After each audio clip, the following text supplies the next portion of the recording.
Assalamualaikum warahmatullahi wabarakatuh. Salam Om Swastiastu, Namo Buddhaya, salam kebajikan.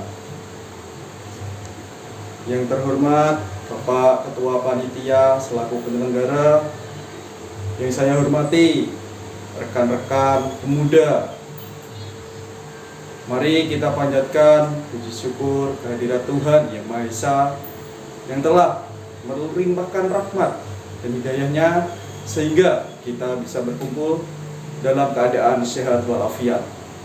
Salawat serta salam mari kita haturkan kepada junjungan kita Nabi besar Nabi Muhammad SAW yang senantiasa kita tunggu syafaatnya di yaumil akhir. Amin ya rabbal alamin. Hadirin yang berbahagia, saya akan sedikit memotivasi tentang kehidupan. Kita sebagai para pemuda, khususnya laki-laki, untuk kedepannya calon para kepala rumah tangga. Kita sebagai laki-laki wajib kerja keras, bermental baja, inisiatif, dan berpikiran profesional pastinya. Kita sebagai para pemuda dituntut untuk punya skill, untuk punya komitmen, untuk menuju dunia kesuksesan. Pastinya untuk meraih itu semua tidak akan mungkin bila kita tidak punya tekad, tidak punya rasa percaya diri. Tapi di satu sisi, untuk sekarang yang kita lihat, untuk di lapangan saja, banyak para pemuda, khususnya laki-laki, banyak yang suka meremehkan untuk melanjutkan ke jenjang yang lebih tinggi. Contohnya, banyak para pemuda menyampingkan pendidikan demi sebuah game. Itu contoh yang jelek. Bagi saya itu sangat-sangat contoh yang jelek. Kok bisa gimana? Saya jelasin. Banyak pemuda, khususnya untuk cowok, selalu mengutamakan game. Di satu sisi terkadang saya melihat bahwa ada azan pun mereka menghiraukan saja. Itu sungguh perbuatan yang jelek dan tercela. Di agama Islam pun telah mengajarkan bahwa sholat itu harus diutamakan. Dan sholat itu pasti kelak akan dipertanggungjawabkan pertama kali. Kita sebagai pemuda bolehlah bermain game asal ingat waktu, ingat tepat, dan ingat apa yang kita harus lakukan. Contohnya, kalau kita sedang belajar ya belajar. Kalau kita sedang sekolah ya sekolah. Dan kita sebagai para pemuda harus bisa memanage waktu. Baik memanage waktu dalam arti yang lain, contohnya memanage waktu untuk bermain, memanage waktu untuk kumpul keluarga, memanage waktu untuk belajar, dan lain-lain. Kita sebagai para pemuda penerus bangsa harus bisa punya komitmen. Ini tentang komitmen. Apa itu komitmen? Komitmen adalah bagaimana cara kita untuk melangkah ke depan, menentukan bagaimana jalan kita untuk meraih kesuksesan apa yang kita inginkan selama ini. Coba kalian bayangkan sedikit bagaimana orang tua kita menyekolahkan kita, mendidik kita. Bahkan orang tua kita rela berdoa untuk kita agar anaknya menjadi anak yang berbakti, bermanfaat bagi keluarga, dan bisa membanggakan dan menjunjung tinggi derajat keluarga. Tetapi untuk saat ini sangatlah susah menemukan orang yang seperti itu. Terkadang para pemuda itu menyepelekan Allah, itu hanyalah hal yang biasa.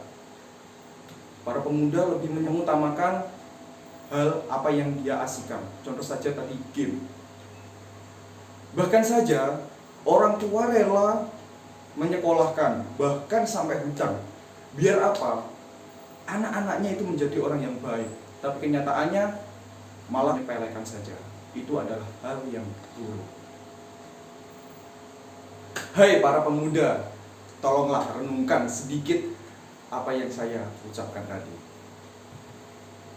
Kita bisa contoh para petinggi-petinggi penting, contohnya para guru, para dokter yang punya sangat besar jasanya buat kita.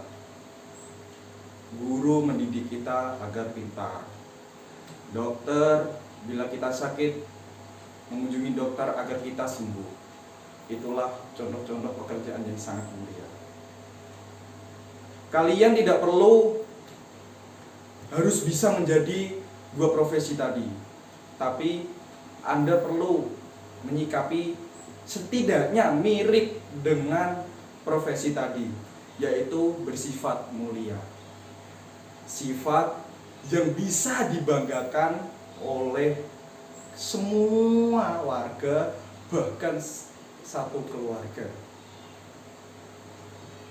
Untuk selanjutnya, saya berpesan agar semua pemuda, baik itu laki-laki maupun perempuan, jagalah kepribadian Anda semua. Kok bisa, kenapa? Soalnya gini, ini sedikit cerita. Ketika Anda tidak bisa menjaga kepribadian Anda, pastikan bahwa kepribadian Anda bisa diinjak-injak oleh orang yang punya keprofesionalan yang sangat elit. Kok bisa? Contoh saja, yang lain, yang profesional tadi asik belajar, mengejar cita-cita apa yang diinginkan, tapi Anda asik main game. Itu contoh satu. Itu sangat sepele, tapi bila Anda teruskan akan menjerumuskan Anda ke jurang yang sangat rendah dan gelap. Dan untuk naik ke jenjang sukses bila Anda sudah masuk ke jurang itu sangatlah susah. Jadi, perbaiki diri, komitmen, profesional, attitude tetap dijaga, kesopanan, ya, cara kita berlisan kepada orang tua, menghargai pendapat orang. Jangan suka menyimpulkan dini. Contoh menyimpulkan dini adalah orang kalau diajak berbicara selalu menyimpulkan dini tanpa ada bukti. Itu salah besar. Biasanya ini dilakukan para pemuda. Dia terlalu mementingkan egoisnya sendiri, sehingga apa yang dia pikirkan itu menurut dia itu sangatlah real, sangatlah benar. Itu adalah hal yang jelek. Tolong para pemuda ini disikapi dengan baik agar kedepannya itu bisa baik-baik saja. Kalian bangga untuk kedepannya. Raihlah cita-cita Anda, capailah setinggi mungkin. Baik, cukup itu yang mau saya sampaikan. Bila ada tutur kata atau perbuatan yang tidak senonoh, saya meminta maaf sebesar-besarnya. Wassalamualaikum warahmatullahi wabarakatuh. Om Santi Santi Santi Om, Namo Buddhaya. Salam Indonesiaku.